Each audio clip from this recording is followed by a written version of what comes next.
I think ना हमने पिछली क्लास में ये चैप्टर स्टार्ट किया था और इसका ना थोड़ा इंट्रो हमने देख लिया था, बट आज क्योंकि गैप हो चुका है तो हम फिर से स्टार्ट करेंगे बाय द इंट्रो। ओके, शुरुआत से ही शुरू करेंगे ताकि आपको और अच्छे से क्लियर हो। और मैंने ना आपको एक होमवर्क दिया था, हाँ मैंने आपको एक होमवर्क दिया था, आपको ग्रुप 16, ग्रुप 17 एंड ग्रुप 18 का very nice electronic configurations done करने थे। मे बी कोई भूल गया होगा, कुछ हो गया, उसके पास कल का दिन और है, उसको बाय टुमारो ओके डन करना है। ओके अगर कुछ नहीं समझ रहा है, कुछ प्रॉब्लम हो रही है, लेक्चर के बाद मैं हूँ, मुझसे आके पूछ लो। Okay let's start with this chapter. Introduction, जैसे कल हमने ये भी देखा था, मैं आपको ना एक बार पोजीशन दिखा दूंगी पीरियोडिक टेबल में। हमने पिछले बार भी देखी थी वो पोजीशन पीरियोडिक टेबल में। ग्रुप 16, 17 एंड 18 ये कहाँ पे होती है? 16, 17 एंड 18 ये होती है आपकी पी ब्लॉक में। हम पी ब्लॉक के बारे में स्टडी करेंगे। अभी जब हमें ग्रुप 16, 17 एंड 18 इन तीन ग्रुप में की एलिमेंट्स पढ़नी है पूरी, ओके उनकी जानकारी लेनी है। तो सबसे पहले तो हमें पी ब्लॉक एक्चुअली होता क्या है, उसका कैरेक्टरिस्टिक क्या है, हम वहाँ से स्टार्ट करेंगे। तो इस टाइप में आपका पीरियोडिक टेबल आपको दिखता है। इसमें होती है 4 block, yes, D, P and F. हम यहाँ पे पढ़ने वाले हैं अभी पूरा साइड वो। ओके तो जो आपका पी ब्लॉक होता है, जो आपकी पी ब्लॉक के एलिमेंट होती है, हम कहते हैं इन पी ब्लॉक एलिमेंट, इन पी ब्लॉक एलिमेंट्स जितनी भी आपकी पी ब्लॉक की एलिमेंट्स होती है उनका last differentiating electron, last differentiating electron कहाँ पे एंटर होता है? Electron enters P subshell, P subshell, okay P subshell और पी ऑर्बिटल आप कह सकते हो। ओके हम कह सकते हैं ना पी, तो ये हो सकता है, ये करेक्ट है ना जितनी भी। अब हम ना पूरी ग्रुप लेंगे। कितनी टोटल ग्रुप होती है हमारी पी ब्लॉक में? टोटल अगर पी ब्लॉक है, मुझे आप बताइए ऑल ग्रुप्स बताइए, ऑल ग्रुप्स स्टार्ट कहाँ से होती है? 13 to 18 ओके स्टार्ट होती है 13 to 18। ओके हम स्पेसिफिक स्टडी करने वाले हैं पी ब्लॉक्स में किसकी? ग्रुप्स 16, 17 एंड 18 के बारे में पढ़ने वाले हैं। ओके ये क्लियर हो गया। In p block element last differentiating electron p orbital और पी सबशेल में एंटर होता है, इसीलिए वो सारी एलिमेंट कहाँ प्लेस की गई है? पी ब्लॉक में। देन जो आपका पी ऑर्बिटल है उसकी कैपेसिटी कितनी होती है? मैक्सिमम इलेक्ट्रॉन होल्ड करने की कैपेसिटी होती है मैक्सिमम 6 इलेक्ट्रॉन वो होल्ड कर सकता है। और ऑर्बिटल रिप्रेजेंटेशन डायग्राम इस टाइप पे होता है, P X P Y P Z. Okay P X P Y P Z axis का रिप्रेजेंटेशन। ये हमारे बस चैप्टर का इंट्रो है, ये हमने इससे पहले भी देखा है कि ये सब होता है पी ब्लॉक में। अब हम यहाँ पे जाएंगे, उससे पहले मैं एक क्वेश्चन आपको पूछूंगी। देखो मैंने क्या कहा, चलो मैं यही ले लेती पूरा 13 to 18 जो ग्रुप्स है, मैंने क्या कहा वो पी ब्लॉक में है। Okay group question soon low, group 13 to 18 कहाँ पे है प्रेजेंट? पी ब्लॉक में है। क्यों? हम उन्हें पी ब्लॉक की एलिमेंट या पी ब्लॉक के ग्रुप ही क्यों कह रहे हैं? अब ये कह सकते हैं ना उन ग्रुप्स की, देखो आपको ट्राई करना है आंसरिंग, आपको सोचना है। उसका बरोबर था जो मकरंद ने कहा, दिस इज बरोबर, बस वर्ड थोड़े आगे पीछे हो जाते कोई बात नहीं। और ओके देखो मैंने ऊपर एक लाइन लिखी है, क्या कहा? जो पी ब्लॉक के एलिमेंट्स है उनके लास्ट डिफरेंशिएटिंग इलेक्ट्रॉन कहाँ पे एंटर होते हैं? पी ऑर्बिटल्स में एंटर होते हैं, इसीलिए हम उन्हें पी ब्लॉक में लेते हैं ना। तो इसका भी रीजन सेम है। ग्रुप 13 टू ग्रुप 18 आप इलेक्ट्रॉनिक कॉन्फ़िगरेशन किया है, आप देख लो एक बार कि उनकी सारी valence electron means last differentiating electron आपको पी ऑर्बिटल पी सबशेल में ही दिखेगी, है ना। ये रीजन है इस चीज का, रीजन वही मैं पूछ रही थी आपको। मैं पूछ हो ही रही थी, हो सकता है आपको मेरा क्वेश्चन थोड़ा सा क्लियर नहीं हुआ होगा। ओके डन, ये इंट्रो यहाँ पे हम डन करते हैं। हम चलेंगे जनरल इलेक्ट्रॉनिक कॉन्फ़िगरेशंस पे। ये भी हमने लास्ट क्लास में देखा था, फिर भी हम थोड़ा सा ओवरलुक कर लेंगे। ओके, ग्रुप वाइज लेते हैं। कितनी ग्रुप है हमारी यहाँ पे? ग्रुप्स बताइए, सॉरी जो पढ़ रहे, group number 16, group number 17 and group number 18। अब मैं यहाँ पे लिखूंगी उनका जनरल इलेक्ट्रॉनिक कॉन्फ़िगरेशन या फैमिली का फर्स्ट मेंबर। ये फैमिली बता पाओगे आप मुझे? Okay, group 16 family oxygen, then group 17 fluorine and group 18 हम नोबल गैसेस बोल देते। ओके ओके, क्या आप मुझे उनका जनरल इलेक्ट्रॉनिक कॉन्फ़िगरेशन बता पाओगे? ओके, पहले जनरल बताइए। NS NP हम लिख लेंगे, मैंने शॉर्टकट बताया था ना उस दिन, कैसे याद करना है आपको। देखो मैं देखती अभी किसी को याद आ रहा है क्या? वो मैंने इसका एक शॉर्टकट बताया था कि ये नंबर अगर आपके आगे है ना तो आप इजीली लिख पाते। देखो मैंने क्या बताया था, ये तो आपको पता है, valence electronic configuration NS NP का होता है। यहाँ पे देखो ग्रुप नंबर 16, 17, 18, ये नंबर याद रखने के, कल कहा था ना मैंने उस दिन। ओके, 6 को मुझे बस स्प्लिट करना है। कैसे स्प्लिट करना है? यहाँ पे ऑलवेज 2 की एंट्री चली जाएगी क्योंकि यस की कैपेसिटी 2 की होती है। 6 में से 2 माइनस करो 4, 7 में से 2 माइनस करो एंड 8 में से 2 माइनस करो 6। देन यहाँ पे एक एक्सेप्शन होता है बस हीलियम का, which is 1s2। This is the general electronic configuration for this groups. कभी कभी नॉर्मल ये क्वेश्चन पूछ लेते, तो मैंने बहुत बार आपसे कहा गया है कि आप इस पे ध्यान रखो। अगर ये होगा ना, इससे डायरेक्ट, मैंने भी उसी से लिख लिया डायरेक्ट, तो याद क्यों करना फिर? ये पिछली क्लास में भी बताया था मैंने। तो यहाँ पे मैं एक चीज़ और ऐड कर देती हूँ, नीड्स 2 इलेक्ट्रॉन्स, नीड्स 2 इलेक्ट्रॉन्स। यहाँ पे मैं कहूँगी नीड्स 1 इलेक्ट्रॉन एंड यहाँ पे है स्टेबल ऑक्टेट। ओके, देखो भी मैं वो लास्ट में मैंने क्या लिखा है, देखो P की कैपेसिटी कितनी होती है हमारी मैक्सिमम इलेक्ट्रॉन होल्ड करने की? 6 की होगी, और इसके पास कितने हैं? 4। ठीक है, 4 इलेक्ट्रॉन है ना, इसके पास कितने इलेक्ट्रॉन है अभी? 4। उसे अपनी कैपेसिटी फुलफिल करने के लिए कितने इलेक्ट्रॉन चाहिए अभी? 2। ओके, अगर यहाँ पे 2 इलेक्ट्रॉन की एंट्री हो गई तो टोटल इलेक्ट्रॉन कितने हुए काउंट कीजिए आफ्टर एंट्री 2 इलेक्ट्रॉन? 6। देन इसको प्लस कीजिए, 6 में 2 को 8, तो हम कह सकते हैं इनका ऑक्टेट कंप्लीट हो गया। ऑक्टेट अगर कंप्लीट होता है जिस भी ग्रुप का, सीरीज का, तो हम क्या कहते हैं? Which is stable. मीन्स इस ग्रुप को, ये जो ग्रुप 16 ऑक्सीजन फैमिली है, अगर उसको अपना ऑक्टेट कंप्लीट करना है तो she needs only 2 electrons. Okay, उसको कितने इलेक्ट्रॉन चाहिए? 2। आप इसका कंक्लूजन बता पाओगे जैसे मैंने अभी जस्ट किया? बताओ इसका कंक्लूजन।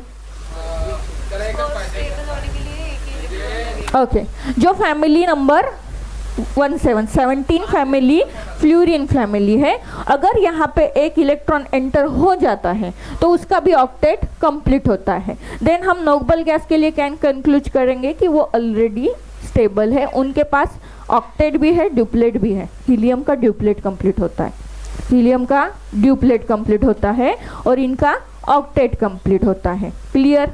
ये इनका डिस्क्रिप्शन है। किसी को कुछ होगा पूछो। हॅलोजन भी लिहू शकते मी, चुकून फ्लोरीनच लिहिलं। हाँ, वो वहाँ तक पहुँचने के हैं हम हैलोजेंस। यहाँ पे हम हैलोजेंस। जनरली कैसे होता है ना कि जो ग्रुप होता है, जो आपका ग्रुप होता है, उनका जो फर्स्ट एलिमेंट होता है, कोई भी ग्रुप का जो फर्स्ट एलिमेंट होता है उसको वो फैमिली कहा जाता है। ऐसे नॉनली कहा जाता है कि वो फैमिली। ओके, बोरॉन फैमिली हो गई आपकी, नाइट्रोजन फैमिली हो गई, oxygen family, carbon family, but इनके अलग नेम्स भी है, चाल्कोजन वगैरह। हम पहुंच रहे उसके पास, हम जस्ट जनरल चल रहा है हमारा यहाँ तक के। ये आपको क्लियर हो गया। मैं ना इसका कंक्लूजन आपको राइट डाउन करके दूंगी इस ग्रुप का, बाकी 2 का आपको लिखना है, चलेगा? आपने ये लिखा है, मैं 2 के 2 नीचे रफ करूँ, मुझे कंक्लूजन लिख के देना है बस आपको। लास्ट तक लिख लिया था सबने? ओके, मैं खुद यहाँ पे लिख के दूंगी, बाद में आपको 2 खुद से डन करनी पड़ेगी। ओके, तो वहाँ पे एक नोट डालिए आप ऐसे करके कि इम्पोर्टेंट पॉइंट। ओके, वहाँ पे नोट डाल दीजिए इम्पोर्टेंट पॉइंट की। देन वहाँ पे लिखिए general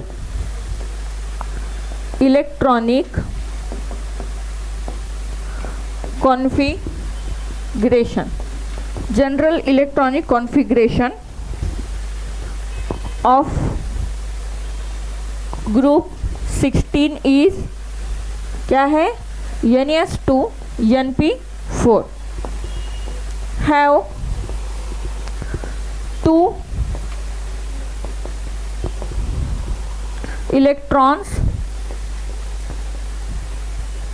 less than nearest noble gas, therefore need 2 electrons to complete octet, to complete octet। Okay, ये मैंने इसी का कंक्लूजन लिखा जो अभी आपने मुझे खुद बताया था। ओके, इसके बारे में लिखा है हमने कि जनरल इलेक्ट्रॉनिक कॉन्फ़िगरेशन क्या है ग्रुप 16 का? NS2 NP4, it having 2 electron less, इसके पास 2 इलेक्ट्रॉन कम है। किसके लिए? For achieving the nearest noble gas electronic configuration, इस चीज के लिए। क्लियर? देयरफॉर उसको अगर अपना ऑक्टेट कंप्लीट करना है तो उसे कितने इलेक्ट्रॉन गेन करने पड़ेंगे? 2 इलेक्ट्रॉन्स गेन करनी पड़ेगी। ये स्टेटमेंट आपको 2 फैमिली पे अप्लाई करना पड़ेगा। अगेन आपको खुद लिखना पड़ेगा, वो ग्रुप 17 के लिए लिखना है आपको, ग्रुप 18 के लिए। ये आपकी होमवर्क है। सेम स्टेटमेंट्स बनानी है आपको, मैंने कंक्लूड करके दे दिए स्टेटमेंट्स आपको, ये सेम स्टेटमेंट्स आपको बनानी है। ठीक है, बस अभी ग्रुप 17 में क्या लिखना पड़ेगा? It having only 1 electron. And group 18 के लिए क्या लिखोगे? Their octet is completed and they are stables, then done. वहाँ पे मत लिख देना कुछ, यही आपका होमवर्क है। क्लियर? नेक्स्ट, यहाँ तक सबको क्लियर हो गया? अभी हम ऑकरेंस की तरफ चलेंगे। ऑकरेंस में थोड़ा सा डिस्कशन ज़्यादा होगा, डिस्कस जो हमें थोड़ा सा ज़्यादा करना पड़ेगा उनके बारे में। ग्रुप 16 का ऑकरेंस लिखेंगे। जो आपकी ग्रुप 16 होती है ना, ये होती है, लिखो,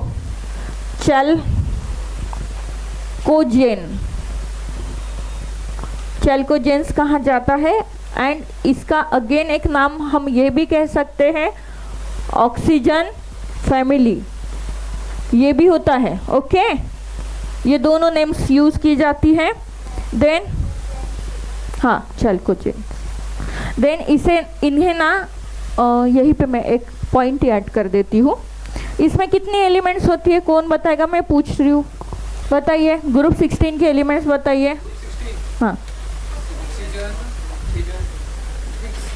oxygen, sulphur, selenium, okay. Then इसका नेक्स्ट पॉइंट ई, जो मैंने ई लिखा है ना, वो एलिमेंट्स के लिए लिखा है, मीन्स इस ग्रुप में इतनी एलिमेंट्स होती है। देन इन्हें और फॉर्मिंग एलिमेंट भी कहा जाता है, इन्हें और फॉर्मिंग एलिमेंट्स कहा जाता है। देन इसमें अगर आप देखोगे तो ऑक्सीजन जो है, इनमें से oxygen is most abundant element है, वो मोस्ट अबंडेंट एलिमेंट्स होती है ऑक्सीजन आपकी। देन इसमें होता है आपका सल्फर। जो सल्फर है ना, आपको 2 टाइप में दिखेगा। सल्फर जो है 2 टाइप में ऑकर होता है। फर्स्ट वन उसका होता है सल्फेट,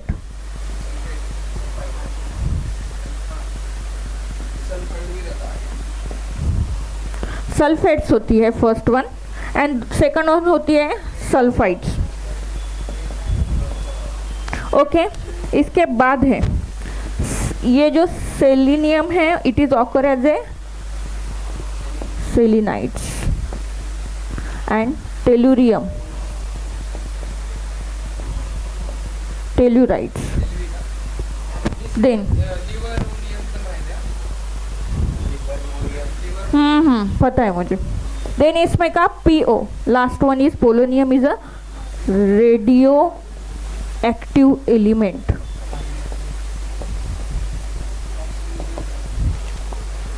ये ग्रुप है, हम इन्हीं ग्रुप की स्टडी करने वाले हैं। ग्रुप नंबर 16, ग्रुप नंबर 16 को हम चैल्कोजेन फैमिली भी कह सकते हैं। ओके, चैल्कोजेन भी कहा जाता है, सेम नेम है। देन ऑक्सीजन फैमिली भी कहा जाता है, और फॉर्मिंग फैमिली भी कहा जाता है कभी कभी, 3 नेम है इनकी, और फॉर्मिंग फैमिली भी हो सकता है। Which one? This one. Oxygen is most abundant, is most abundant element. Okay, oxygen is most abundant element. तो ये ग्रुप की नेमिंग क्लियर हो गई। ग्रुप 16 को क्या कहेंगे हम? चैल्कोजेन ऑक्सीजन फैमिली। देन इसमें कितनी एलिमेंट्स होती है? ये इतनी आपकी एलिमेंट्स होती है। Then because it is present in earth crust as well as in air, earth crust में भी प्रेजेंट होता है और वो आपकी एयर में भी प्रेजेंट होता है। ओके, इसलिए which is called as a most abundant element oxygen. Okay, it is called as a ore forming family. Okay, ये ओर फॉर्मिंग एलिमेंट से, अभी और तो आपको पता है क्या होती है, और हम पढ़ चुके हैं। Then oxygen is the most abundant element. Oxygen ये मोस्ट अबंडेंट एलिमेंट क्यों है? ये मोस्ट ऑफ द टाइम आपको अर्थ क्रस्ट में भी पाया जाता है, इसके बाद ये आपको एयर में भी मिलेगा। ठीक है। देन ये जो सल्फर है, ये सल्फर का ऑकरेंस, सल्फर आपको ये 2 स्टेट में मिलता है, sulphate and sulphide. Okay, sulphur occur as a sulphate and sulphide, ये 2 स्टेट में मिलेगा। Then selenium is occur as a selenides. Okay, then tellurium is occur as a tellurides. Simple है, remembering के लिए भी सिंपल नेम्स है। And last one and most one important PO, वो जो है ना लास्ट वन एलिमेंट होता है जो पूरी ग्रुप का, पोलोनियम है आई थिंक वो, it is a radioactive element. Okay, वो क्या होता है? Radio active element. अभी मुझे कौन बताएगा कि रेडियो एक्टिव मीन्स क्या होता है? ओके, कल आप मुझे ना ये ढूंढ के लाओगे, इसके आगे आप बस इतना लगाओगे, इसका क्वेश्चन बस एक ढूंढ के लाना है आपको कि ये होता क्या है। ओके, तो ये पॉइंट्स क्लियर हो गई। एक बार रिपीट करो इनको। आर्शिन इधर देखो, एक बार रिपीट करो। चलो, group 16 is called as a chalcogen family, oxygen family and it is also called as a ore forming family। ये तीनों नाम आपको दिखने वाली है। देन एलिमेंट्स हमेशा आपको याद रखनी है, इतनी एलिमेंट्स होती है। देन ऑक्सीजन, मैंने ऑक्सीजन कहा था, oxygen is a most abundant element. क्यों? वो आपको अर्थ क्रस्ट में भी दिखेगा और एयर में भी दिखेगा। Then sulphur, sulphur occur as a, sulphur occur as a, occurs as a sulphate and sulphide, ये 2 फॉर्म्स में दिखेगा। Then selenium occur as a selenites and tellurium occur as a tellurites. Okay, then last one is a polonium. Polonium is a radioactive element of this group. उस group का सबसे last वो element होता है radio active. Direct question होता है इस पे, कौन सा रेडियो एक्टिव एलिमेंट है। ओके, क्लियर यहाँ तक के? अभी हम ग्रुप 2 पे बढ़ेंगे, ग्रुप नंबर 70। आप बताओ मुझे ग्रुप नंबर 70 में कौन सी एलिमेंट होती है? ओके, तो हम इसे क्या कहेंगे? हैलोजन। ओके, इनका नेम क्या होगा? हैलोजन। ठीक है। देन इसे ना सॉल्ट फॉर्मिंग भी कहा जाता है, सॉल्ट फॉर्मिंग एलिमेंट्स होती है वो। जैसे आपने NaCl, KCl, KBr, okay, NaBr ये देखे हैं ना, सॉल्ट होती है ये सारी आपकी। तो ये नहीं, इसमें कि जितने भी मोस्ट ऑफ द एलिमेंट होती है ना वो सॉल्ट फॉर्मेशन में इन्वॉल्व होती है, इसीलिए उनका वो थोड़ा सा कैरेक्टरिस्टिक है, तो उनका नेम भी उसी से थोड़ा सा आ जाता है, it is a salt forming elements. Okay, अगर आपको एग्जामिनेशन में पूछ लिया कि सॉल्ट फॉर्मिंग एलिमेंट्स या सॉल्ट फॉर्मिंग ग्रुप कौन सा होता है, तो ये हैलोजन होता है, वो आपका सॉल्ट फॉर्मिंग एलिमेंट्स का ग्रुप। ओके, यहाँ पे एलिमेंट्स लिख लेना, ई लिखो। ई क्या स्टैंड्स कर रहा है? एलिमेंट्स को बताइए, fluorine, chlorine, astatine. Okay, clear? इतनी एलिमेंट्स होती है उनमें। हम कहते हैं it is highly reactive, it is highly reactive. ये होती है एलिमेंट्स हाईली रिएक्टिव, इसलिए वो कंबाइन फॉर्म्स में दिखेगी, इट इज कंबाइन फॉर्म्स में दिखेगी, फ्री स्टेट में नहीं दिखेगी आपको। देन जो आपका फ्लोरीन है विच इज ऑकर्स, वो आपको इस टाइप में दिखेगा।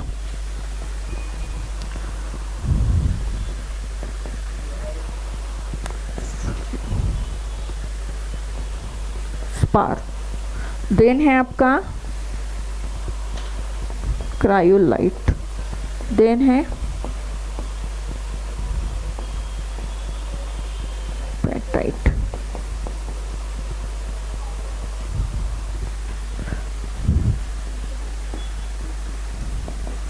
सी वाटर, सबको पता है ना सी वाटर? सी वाटर कंटेन्स, सी वाटर जो होता है NaCl कंटेन करता है, बट विथ NaCl के साथ उसके पास आयोडीन और ब्रोमीन ये भी हो सकते हैं। एंड इसका रेडियो एक्टिव एलिमेंट कौन है?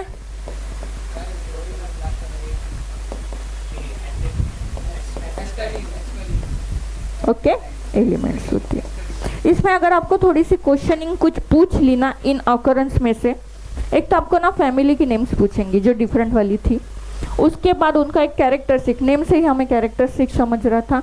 देन रेडियो एक्टिव एलिमेंट्स पूछेंगे कि उस ग्रुप में की रेडियो एक्टिव एलिमेंट कौन होती है। Okay, then start with discussion. Then group 17 which is called as a halogen और सॉल्ट फॉर्मिंग फैमिली। ग्रुप 17 क्या होती है आपकी? हैलोजन्स। आपको पता ही है हैलोजन है, और हम उन्हें क्या कहते हैं? अगेन आपको भी पता चल गया, सॉल्ट फॉर्मिंग। ओके, उसमें क्या होता है? सॉल्ट फॉर्मिंग एलिमेंट्स होती है आपकी, ठीक है। देन ये पूरी एलिमेंट आपको भी लर्न है, ये सारी एलिमेंट आपको लर्न है। Then next point, it is highly reactive. आप बता पाओगे? आपने भी देखा है इनकी इलेक्ट्रोनेगेटिविटी हाईएस्ट होती है। ओके, इनकी इलेक्ट्रोनेगेटिविटी क्या होती है? Highest. Then they are more reactive. Highly reactive कहा है हमने, तो ये ग्रुप 17 की जितनी भी एलिमेंट होती है they are highly reactive.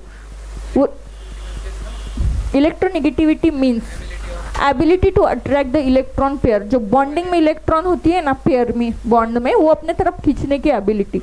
Okay, वो तो ये तो जितनी भी हैलोजन फैमिली होती है वो क्या होती है? हाईली रिएक्टिव होती है, इसलिए वो आपको ना कंबाइन फॉर्म में दिखेगी, फ्री स्टेट में नहीं दिखेगी। ओके, जैसे F2, Br2, Cl2 ये हमेशा होती है, ऐसे होते हैं। क्यों? Because they are highly reactive. वो कैसे होती है? हाईली रिएक्टिव होती है, इसीलिए वो कैसे नजर आती है? ऑलवेज कंबाइन फॉर्म में नजर आती है, फ्री स्टेट में दिखती है क्या आपको? नहीं दिखती है। देन ये जो फ्लोरीन है, fluorine occur as a 3 state, ये 3 स्टेट में नजर आएगा। मैं इनके केमिकल फॉर्मूले आपको सेपरेट लिखाने वाली हूँ, इसलिए मैंने यहाँ पे नहीं लिखे उनके। ये 3 स्टेट में आपको नजर आएगा फ्लोरीन ऑलवेज, जैसे हमने इससे पहले भी लिखे। अभी आपको सी वाटर तो पता है ना सबको, सी वाटर। तो सी वाटर में कौन होता है आपका? NaCl, बट NaCl के साथ आपको आयोडीन और ये Br, ब्रोमीन, ये भी मिल सकता है। आपको सीवीड पता है? सीवीड क्या होता है? Which is the source of seaweed? Seaweed किस चीज का सोर्स होता है? आयोडीन बोलो, देन फ्लोरीन, सोडियम, किसका सोर्स होता है? सीवीड। जो आपकी सीवीड होती है वो आयोडीन युक्त होती है। ओके, आपकी जो सीवीड होती है वो आयोडीन युक्त होती है, ज़रा लिख के रखना, कहीं क्वेश्चन ना पूछ ले, नहीं तो आप अपना आयोडीन भूल जाओगे थोड़ी देर के लिए। लिख के रखो, सीवीड में क्या मिलता है आपको, आयोडीन मिलता है।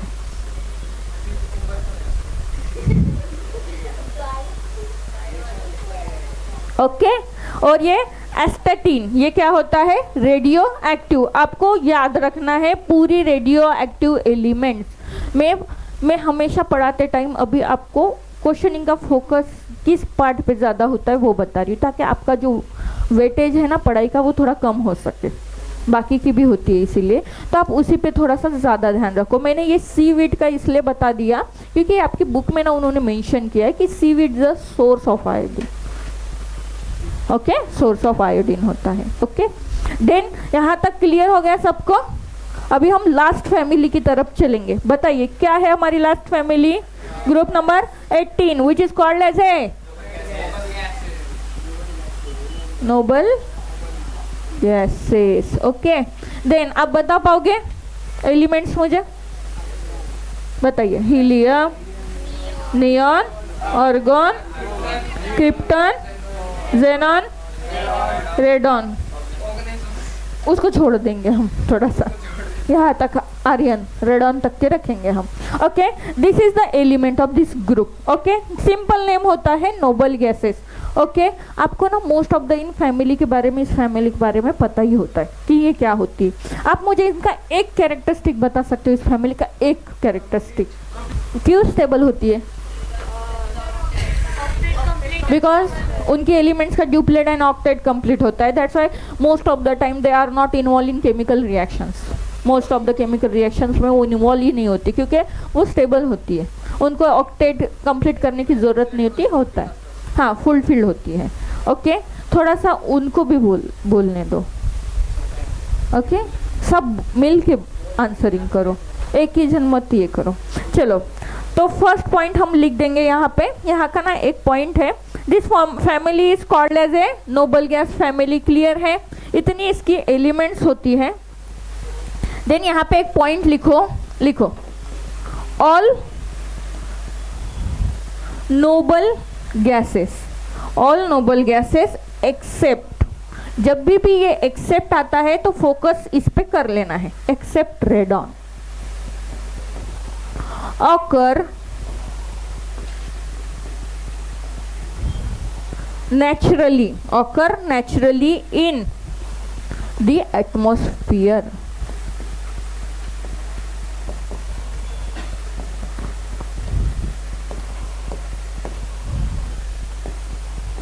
Then argon, जो आपका argon है is a most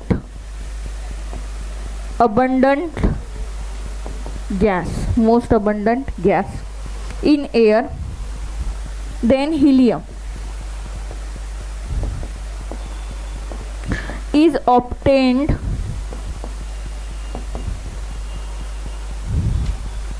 from natural gas.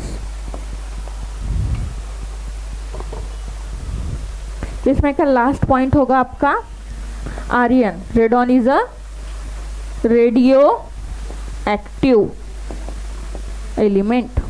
आपको मुझे कल बताना है कि रेडियो एक्टिव एलिमेंट क्या होता है, कुछ नहीं, ज़्यादा नहीं बताओगे, बस इतना बताओगे कि रेडियो एक्टिव एलिमेंट क्या होता है। मुझे न्यूक्लियर फ्यूजन मत बताइए, डॉटर न्यूक्लियर का प्रोडक्शन मत बताइए, हमें न्यूक्लियर केमिस्ट्री नहीं पढ़नी है। कुठला is obtained from natural gases. Okay ये इजी है, ये आपको सबको मोस्ट ऑफ द पता होता है कि ये क्या होती है आपकी हैलोजन फैमिली। ओके ये हमारी क्या होती है, हैलोजन फैमिली। एंड ये क्या होती है, पूरी इसमें की एलिमेंट स्टेबल होती है आपकी, उनका डुप्लेट एंड ऑक्टेट कंप्लीट होता है। तो यहाँ तक के क्लियर है सबको? देन ये ऑल नोबल गैसेस एक्सेप्ट, मैंने कहा ये वर्ड आता है तो थोड़ी देर के लिए रुकना है, सोचना है, क्वेश्चन यहीं पे मिल जाएगा। थोड़ी देर के लिए रुकना है, सोचना है। एक्सेप्शन जो होती है वही आपकी क्वेश्चनिंग होती है। ओके एक्सेप्शंस जो होती है वही आपकी क्वेश्चनिंग्स होती है, इसीलिए तो एक्सेप्ट रेडॉन मीन्स जितनी भी आपकी नोबल गैसेस है, बस ये बंदा क्या है, नॉट नेचुरली ऑक्यूरिंग। जितनी भी आपकी नोबल गैसेस है उनमें से this 1% only are not naturally occurring. ठीक है। देन एटमॉस्फेयर कंसिडरिंग है argon. Argon is the most abundant. मुझे लगता है ये पूछ सकते हैं कि किस ग्रुप में से कौन मोस्ट अबंडेंट एलिमेंट है थोड़ा सा, और जो दिया है इंफॉर्मेशन बुक में, टेक्स्ट बुक में, वही पूछेंगे, एक्स्ट्रा की नहीं। तो कौन है हमारा अर्गॉन। ये क्या होता है आपका मोस्ट अबंडेंट गैस होती है। Then helium is obtain from naturally, natural gases से हम हीलियम को एक्सट्रैक्ट कर सकते हैं कमर्शियल लेवल्स पे। Okay. Then this one radon, it is a radioactive. Clear. मुझे बताओ यहाँ तक कि किसी को कुछ डाउट होगा तो बताओ। यहाँ तक के क्लियर है सबको। अभी आप एक बात ना नोट कर लो, आपको ना ये बाय हार्ट लर्न करना है। आप बोलोगे अभी मैम हम ये लर्न कैसे करें, नहीं करोगे तो सीईटी का 1 मार्क का क्वेश्चन आपके हाथ से चला जाएगा सीधा, ऐसे करके, ऐसे ऐसे करके चला जाएगा वो। ओके। आपको ये ना लर्न करनी पड़ेगी। जैसे मैंने ग्रुप 16 को क्या कहा था, it is a ore forming family, तो वो ना ये ओर्स बनाती है, उनके ये मेन 6 ओर्स होते हैं, तो ये बनाती है। आप नोट डाउन करके रखो, क्विक नोट डाउन करके रखो। इसलिए मैंने इनका लिस्ट सेपरेट दे दिया आपको, उसमें नहीं डाला था मैंने वो। ओके, सेपरेट लिखा। आपको आप ना यहाँ पे ऐसे IMP लगा के रखो और लिख के रखो, आपको ये लर्न करना है। इसमें से ये कुछ है ना थोड़ा सा इजी है, जल्दी हो जाएगा। जिसके थोड़े फॉर्मूले बड़े हैं थोड़ा आपको टाइम लगेगा उसके लिए। और एक लिखना है हमें, 2 है, सॉल्ट्स भी लिखानी है मुझे। डन। मागे ये लिखो। ग्रुप 16 17 मैंने ग्रुप 17 में कहा था ना सॉल्ट्स फॉर्म होती है, तो ये 3 सॉल्ट्स बनती है। फ्लोरीन की है जो मैंने लिखी थी नेम्स, वो है, उनका बस फार्मूलाज लिख के रखनी है आपको। ये तो मैंने नहीं देखी है, बस इसके पहले का जो स्लाइड था ना उसकी क्वेश्चनिंग देखी है मैंने, और उसकी देखी है मैंने। झाले। Done. Everyone done. Okay, let's start with the last topic. इस लेक्चर का ये हमारा लास्ट टॉपिक है, atomic and physical property of A group 16 17 and 18। इसमें से मोस्ट ऑफ द चीज़ें आपको पता है, आपको लगेगा मैं आपका एक रिकॉल करा रही हूँ ओनली, वैसे ही चलने वाला है। क्वेश्चन भी आपको वैसे ही डायरेक्ट पूछते हैं उस पर, जो ट्रेंड होती है ना top to bottom left to right, ये उस पर होता है पूरा। देन फर्स्ट वन लिखेंगे हम atomic and ionic radius. First one लिखिए आप, हेडिंग फर्स्ट वन क्या लिखोगे, एटॉमिक एंड आयोनिक रेडियस। मैं थोड़ा सा यहाँ पे एक डायग्राम बना देती हूँ, हमें थोड़ा कंक्लूड करने के लिए इजी पड़ेगा और ज़्यादा।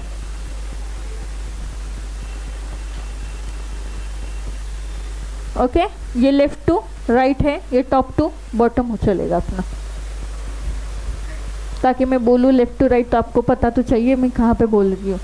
नहीं तो हमारा लेफ्ट टू राइट सब टॉपिक, इसमें पूरे टॉपिक आएंगे अभी।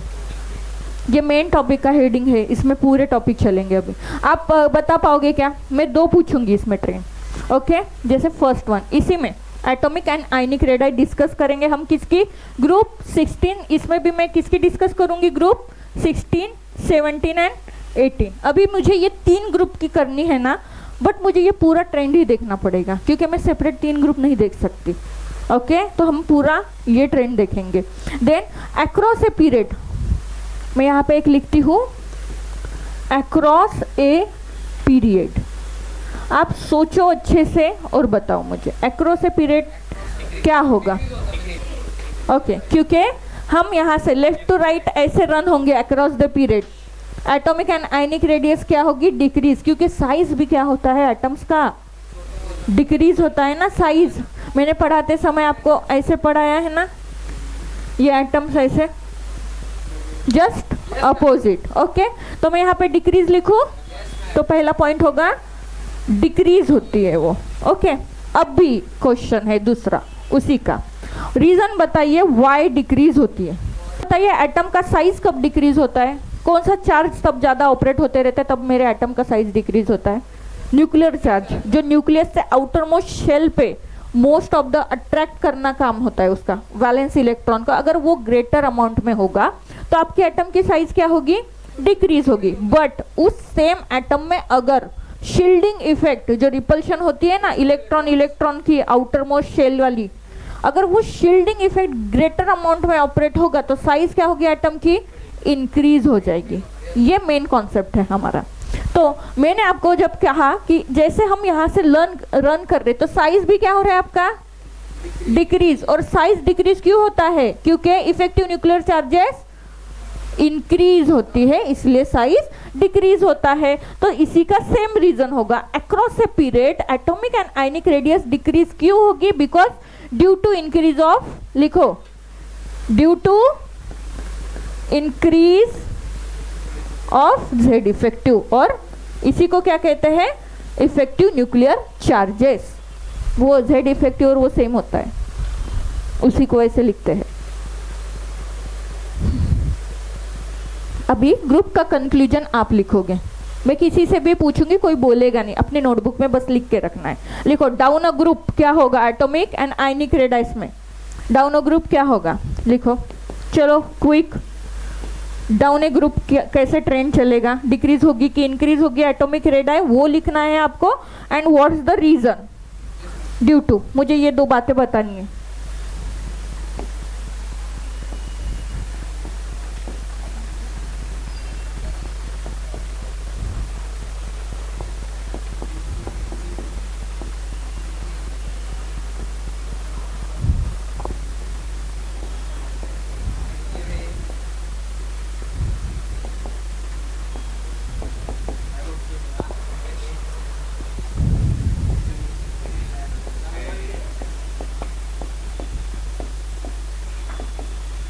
चलो, तो क्या होगा बेटा, इंक्रीज होगा कि डिक्रीज होगा, increase. Okay, what is the reason, okay, हम इस पे श्योर है कि atomic ionic radius down to the group increase, ये देखो मैंने यहाँ पे लगाई भी है। Okay, what is the reason, तो इसका रीजन हम थोड़ा अच्छे से लिख देते हैं, लिखो यहाँ पे, लिखो due to increase the, due to increase the number of electrons shell, number of electrons shell। जैसे जैसे हम नीचे जाती है हमारी शेल्स बढ़ती है कि नहीं, तभी तो साइज बढ़ता है ना। क्लियर हो गया, अच्छा हुआ ये नहीं बोल दिया मैम, इधर ना ये इंक्रीजिंग जेड इफेक्टिव इंक्रीज हो रहा था, इधर डिक्रीज हो रहा था। ओके, क्योंकि हमें ये बात पता है जैसे जैसे हम डाउन टू आते हैं तो एटम का साइज इंक्रीज होता है, नंबर ऑफ इलेक्ट्रॉन बढ़ती है, शेल्स बढ़ना चालू हो जाती है। तो ये मेन रीजन है, इलेक्ट्रॉन शेल्स इंक्रीज होती है। ओके, चलो हम, हाँ, this is the most important thing, important. Group 17 halogen, halogen देखो कहाँ पे प्रेजेंट है आपकी, group 17 halogen, just noble gas के जस्ट साइड में। ओके, इनका कहना है इनका स्मॉलेस्ट एटॉमिक रेडियस होता है विथ रिस्पेक्टिव ऑल पीरियड्स। क्यों, देखो यहाँ पे है वो, ये इनका तो कुछ करना ही नहीं क्योंकि इनर्ट होती है ये। इनका एटॉमिक और आयनिक रेडियस, ग्रुप 17 हैलोजन का एटॉमिक और आयनिक रेडियस स्मॉलेस्ट होता है विथ रिस्पेक्टिव ऑल पीरियड्स। ये जो पूरी पीरियड्स है ना विथ रिस्पेक्टिव, क्यों, सेम रीजन है, जैसे हम जाएंगे उधर तक के तो सबसे ज़्यादा ऑपरेट किस पे होती है, ग्रुप 17 पे होता है वो इफेक्टिव न्यूक्लियर चार्जेस का आपका। ओके, तो ये थोड़ा सा ध्यान में रखना, जहाँ पे मैं IMP लिख के दे रही हूँ ना जिस पॉइंट्स पे, ओके, थोड़ा वो ध्यान में रखना है आपको। नेक्स्ट कौन सा ग्रुप है हमारा, लिखना है, लिख लो ना। अगर कुछ छूटता है ना, डोंट वरी, नोट्स में मिल जाएगा सब कुछ आपको, वो नोट्स में से ही है सब, डोंट वरी। ओके, अभी हम आयनाइजेशन एंथैल्पी इन तीनों ग्रुप की कंक्लूड करेंगे। क्या आयनाइजेशन एंथैल्पी करेंगे, वो भी आप ही बताओगे मुझे। चलो सेकंड लिखो यहाँ पे, आयनाइजेशन एंथैल्पी लिखो। ओके, सेम कंक्लूड करेंगे हम, कैसे, सेम। फर्स्ट वन इज, ये ग्रुप वही चल रहा है हमारा 17, 16, 17 एंड 18 के लिए करना है आपको। देन फर्स्ट वन क्या होगा, across a period, across a period, बताओ क्या होगा across a period, ionization energy decrease होगी कि इंक्रीज होगी, हाँ, okay, down to group across a period. एक सेकंड, अभी लास्ट की बॉयज बताएगी थोड़ा सा कि ionization enthalpy across a period increase होगी कि डिक्रीज होगी। सबसे पहले तो आयनाइजेशन एंथैल्पी होती क्या है? अगर मुझे किसी भी एटम में से आउटर मोस्ट शेल जो होती है ना, उसमें से कोई भी इलेक्ट्रॉन रिमूव करना है तो मुझे कुछ एनर्जी प्रोवाइड करनी पड़ेगी, तो वो होती है हमारी आयनाइजेशन एनर्जी। क्लियर हो गई बात? चलो, अगर मैं पीरियोडिक टेबल में लेफ्ट टू राइट रन करूंगी तो साइज क्या होती है एटम्स की? डिक्रीज। तो आयनाइजेशन एनर्जी इंक्रीज होगी कि डिक्रीज होगी? फिर आयनाइजेशन एनर्जी हमें इंक्रीज होगी, क्योंकि एटम के साइज क्या है? छोटे है, स्मॉल है, तो इफेक्टिव न्यूक्लियर चार्जेस क्या होगी उनकी? ज्यादा होगी, अट्रैक्शन ज्यादा चलेगा उधर। तो क्या लिखोगे यहाँ पे? लिखो इंक्रीज। क्या लिखोगे यहाँ पे? इंक्रीज। इसका रीजन क्या होगा? Due to increase Z effective, right. Okay, easy था।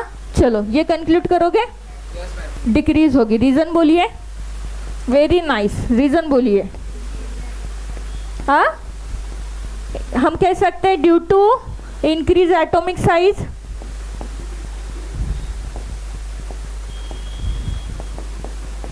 ये रीजन दे सकते हैं कि नहीं दे सकते हैं?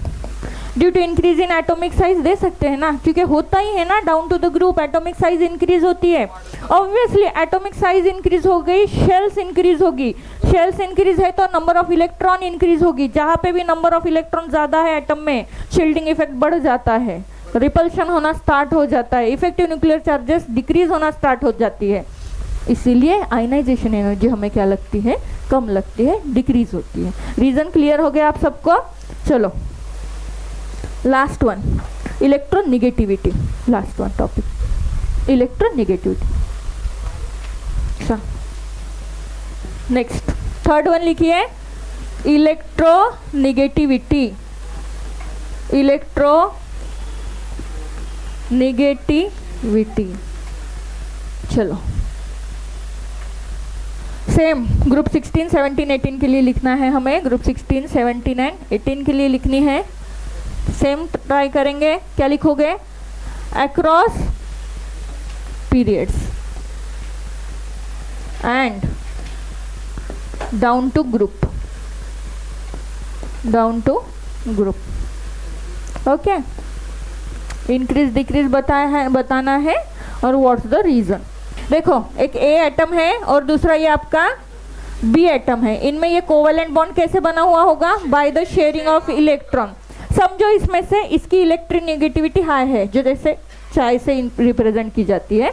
अगर मैंने कह दिया एक इलेक्ट्रोनेगेटिविटी हाई है, मीन्स वो हाईली इलेक्ट्रोनेगेटिव है, मीन्स ये दो अपनी तरफ, वो जो दोनों इलेक्ट्रॉन पेयर है वो ट्राई क्या करता है? खुद की तरफ पुल करने का, थोड़ा सा खुद की तरफ इलेक्ट्रॉन्स को पुल करके रखता है। इसलिए हम कहते हैं कि it is a electronegative element. Okay, clear हो गया? चलो बताइए फिर, left to right electronegativity increase होगी कि डिक्रीज होगी? हाँ, लेफ्ट टू राइट इंक्रीज होती है। कैसे होती है आपकी? इंक्रीज। रीजन क्या है इलेक्ट्रोनेगेटिविटी इंक्रीज होने का? न्यूक्लियर अट्रैक्शन बढ़ा हुआ होता है, उनको इलेक्ट्रॉन्स खींचना एबिलिटी बन जाती है पूरी उनकी। ओके, एंड रीजन क्या लिखोगे? रीजन क्या लिखोगे बताओ? रीजन क्या लिखोगे? जेड इफेक्टिव इंक्रीज होता है ना across a period, nuclear attraction increase होता है, लिखो। एंड साइज ऑफ एटम क्या होती है? डिक्रीज होती है। This is the reason. क्या होगा? Increase Z effective and size of atom क्या होती है आपकी? एटम्स डिक्रीज होती है। That's the reason. And down to the group electronegativity क्या होती है? डिक्रीज होती है। Down to the group electronegativity होती है डिक्रीज। इसका रीजन क्या दोगे? नंबर ऑफ शेल्स क्या होती है? इंक्रीज होती है। देयरफॉर इसमें क्या होता है? नंबर ऑफ शेल्स क्या होती है? इंक्रीज होती है। नंबर ऑफ शेल्स इंक्रीज होती है। जैसे हम डाउन टू द ग्रुप पढ़ते हैं तो शील्डिंग इफेक्ट भी इंक्रीज होता है। देयरफॉर इनका क्या होता है? शील्डिंग इफेक्ट भी इंक्रीज होता है। इसीलिए down to the group electronegativity क्या होती है आपकी? डिक्रीज होती है। क्लियर? रीज़न देखो, मैंने स्पेसिफिक ट्रेंड का स्पेसिफिक रीज़न दिया है आपको, आपको थोड़ा सा वो लर्न होना चाहिए, याद होना चाहिए। ये ना 11th का पार्ट है। ओके, मैं आपके लिए एक क्वेश्चन लिखूंगी अभी। आपने मुझे मकरंद ने भी अभी बताया था। फ्लोरीन क्या होता है? लिखो, फ्लोरीन इज द मोस्ट, लिखो, electronegative element in periodic table, electronegative element in PT, PT means periodic table. And second most कौन है? फर्स्ट तो पता है, देन सेकंड मोस्ट कौन है? ऑक्सीजन। आफ्टर फ्लोरीन कौन होता है आपका? Oxygen is electro negative element. ठीक, क्लियर हो गई दोनों बातें? इस पर डायरेक्ट क्वेश्चन होगा, कौन कौन है, डायरेक्ट। देन आपकी जो हैलोजेंस होती है ना, हैलोजेंस, जितनी भी आपकी हैलोजेंस है, have very high electronegativity, high electronegativity. Noble gas का कॉन्सेप्ट इलेक्ट्रोनेगेटिविटी के साथ नहीं चलता है। सबसे ज़्यादा इलेक्ट्रोनेगेटिव एलिमेंट कहाँ पे बैठी होती है? ग्रुप 17 में होती है। आपको ना पता था कि पीरियोडिक टेबल में सबसे ज़्यादा इलेक्ट्रोनेगेटिव एलिमेंट कौन होता है? फ्लोरीन। ओके, फ्लोरीन है, बस उसके बाद का कौन है? सेकंड नंबर पे कौन है आपका? ऑक्सीजन। देन जितनी भी हैलोजेंस की ग्रुप है वो क्या होती है आपकी? हैलोजन का ग्रुप हाईली इलेक्ट्रोनेगेटिव होता है। क्लियर? ये 3 पॉइंट क्लियर हो गए सबको? एक मुझे बस आपके लिए क्वेश्चन देना है। नहीं, क्वेश्चन तो डिस्कस करना पड़ेगा, वो थोड़ा सा इम्पोर्टेंट लिखो। और एक क्वेश्चन है इसका कि जो ग्रुप 16 है, ग्रुप 16 एलिमेंट्स,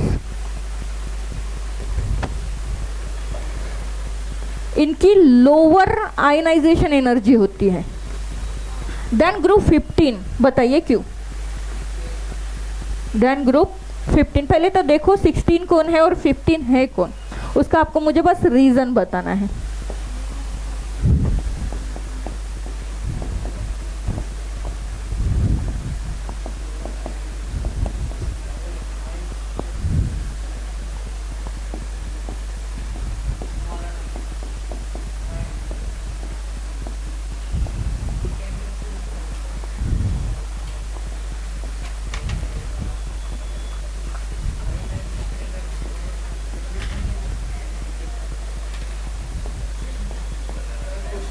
ओके, क्वेश्चन क्या कह रहा है कि ग्रुप 16 किसका है? बताओ मुझे।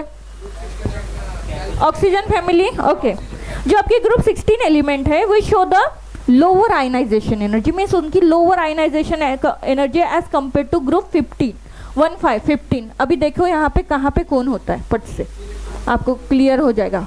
बताइए, यहाँ से 13, 14, 15, 16, हम 15 और 16 का कंपैरिजन ले रहे हैं ना। 15 और 16, 15 में कौन होता है?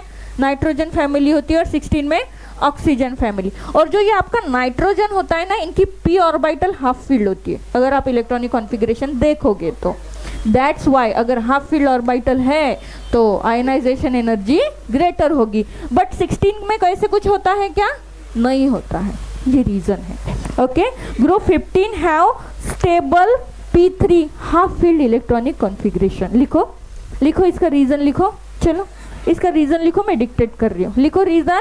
Group 15 group 15 has a stable P3 means half filled electronic configuration. ये क्वेश्चन पूछते हैं ऐसे बहुत बार। Okay, group 15 has a stable P3 means half electronic configuration है वो उसका, इसीलिए P3 half electronic configuration. That's why group 15 को ग्रेटर आयनाइजेशन एनर्जी लगती है as compare to group 16। Clear हो गई बात? हमें पता है ना, हाफ फील्ड और completely filled orbital extra stability gain करके रखती है, तो ऑब्वियसली उनका आयनाइजेशन एनर्जी भी हाई लगेगी। और क्वेश्चन ऐसे ही पूछे जाते हैं सीटी में, जो ना थोड़ा सोचने को लगाते हैं।